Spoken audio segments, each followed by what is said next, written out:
नमस्कार शेतकरी मित्रांनो, आपण बघू शकता बऱ्याच शेतकऱ्याला वेंडर सिलेक्शनचं ऑप्शन आलेलं आहे. म्हणजे ज्यांनी सोलारचा फॉर्म भरलेला आहे त्यांना मोटर निवडण्याचं फॉर्म येत आहे, पण शेतकऱ्याला कळत नाही की कोणती मोटर निवडावा, कोणत्या कंपनीची निवडावा आणि कोणत्या हेडची निवडावा. तर आपण बघू शकता आपला हा इथं बोर आहे आणि आपण इथून आपल्या जे सोलारचं इन्स्टॉलेशन केलेलं आहे ते बघू शकता किती लांब आहे तिथून. तर तुम्ही बघू शकता किती दूर आहे. तर तिथून इथंपर्यंत आपण वायर हातून इथं मोटर टाकलेली आहे आणि तिथं इन्स्टॉलेशन सोलारचं फिटिंग केलेलं आहे पाट्याचं. तर चला आपण बघू शकता पाणी कशा पद्धतीने मारते, कोण्या कंपनीचं आहे आणि किती पाणी मारते, किती हेडची हे पण तुम्हाला सांगणार आहे. आपण अगोदर मोटर बघू. तर बघू शकता आपण कशा पद्धतीने हे इन्स्टॉलेशन केलेलं आहे. हे GK कंपनीचं आपलं 3 HP हे सोलार पंप आहे. 3 HPचा GK कंपनीचा. ह्याचं हेड आहे आपलं आपण घेतलेलं निवडलेलं हेड आहे 30 मीटरचं. तर आपण बघू शकता हे जर बघितलं आपण अंतर, तर हे आपण इथं इन्स्टॉलेशन केलेलं आहे सोलारच्या प्लेटांचं फाउंडेशन. आणि इथून जर बघितलं आपण तर जवळपास 2 पोल इतका अंतर आहे. म्हणजेच 300 फुटाजवळ अंतर आहे. तर इतक्या दूरहून पण हे आपण इथून केबल टाकलेलं आहे आणि हे बघू शकता इथून पण चांगल्या पद्धतीने पाणी मारतंय. तर आपण मोटर लावून बघू. आणि आपल्या बोरची खोली ती पण आपली 200 फूट जवळपास 200 फुटावर मोटर सोडलेली आपण 190 वर. तर तीसुद्धा आपण बघू शकता, कारण की हे 300 फुटाचं अंतर आपण इतक्या लांब सोलार इन्स्टॉलेशन केलेलं आहे. आणि तिथं खोली पण भरपूर आहे. बरेच जण म्हणतात की बाबा 30 मीटर हेडच्या मोटरला इतक्या खोलवर जमत नाही, पण आपण टाकलेले. तर तुम्ही पाणी पण बघू शकता. आपण मोटर चालू करून बघू. तर मोटर चालू केलेली आहे आपण. तर 30 मीटर असून आणि खोली पण भरपूर आणि लांबी पण भरपूर लांब इन्स्टॉलेशन केलेलं आहे सोलारचं. तरी पण चांगल्या पद्धतीने पाणी मारते. हे जर बघितलं आपण तर आज सिराळ आहे, समजा ऊन काय जास्त पडलेलं नाही.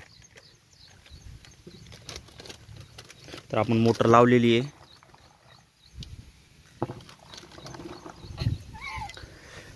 तर ज्यांना सोलार निवडायचं असेल, निवडताना थोडं पाणी जास्त मारते. हे 30 मीटरची मोटर निवडताना चांगल्या पद्धतीने पाणी मारते हे 30 मीटरचं हेड.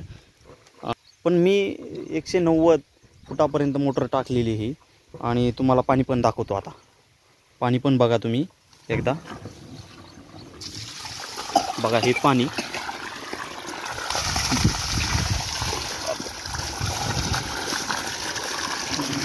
हे पाणी जर बघितलं आपण तर हे कशा पद्धतीने 2 इंची पाईप आहे हा आणि फुल भरून चाललेला पाईप आहे हा.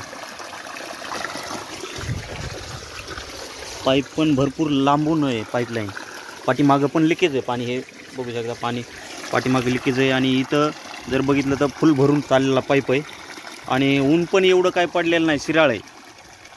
तरी पण हा 30 मीटरचा पंप आहे GKचा, चांगल्या पद्धतीने पाणी मारतो. तर निवडता ज्या शेतकऱ्यांना सोलार पंप निवडायला ऑप्शन आलेले आहे त्या शेतकऱ्यांनी निवडताना थोडंसं काळजीपूर्वक आपल्याला जे चांगला पाणी मारेल त्या कंपनीचं आणि चांगल्या पद्धतीचं सोलार पंप निवडायला पाहिजे. मी तर माझ्याकडे 3 सोलार आहेत. मी तिन्ही पण GK कंपनीचे आणि चांगल्या पद्धतीचे हे 30 मीटरचे निवडलेले आहेत. तर 30 मीटरचं हे बघू शकता दांड पण फुल भरून चाललेला आहे हा बघा. त्यामुळं हा चांगला 30 मीटरचा चांगला पाणी मारतोय. तर 30 मीटर हेड हे चांगलं आहे आणि हे बोरवर आहे. बरेच जण शेतकऱ्याला कंपनीवाले सांगतात की बाबा विहिरीवर चालणार आहे हा, पण मी बोरवर 30 मीटरचा टाकलेला आहे. आणि हा आपला बघितला तर 190 फुटावर सोडलेला. 190 फुटावर. आणि अंतर जर बघितलं तर भरपूर दूर आहे, कारण की हे त्यात 300 फुटाजवळजवळ आहे. 2 पोलचं अंतर आहे. जवळपास. त्यामुळं चांगल्या पद्धतीने चालतो. तर माहिती आवडली असेल लाईक करा, कमेंट करा, सबस्क्राईब करा.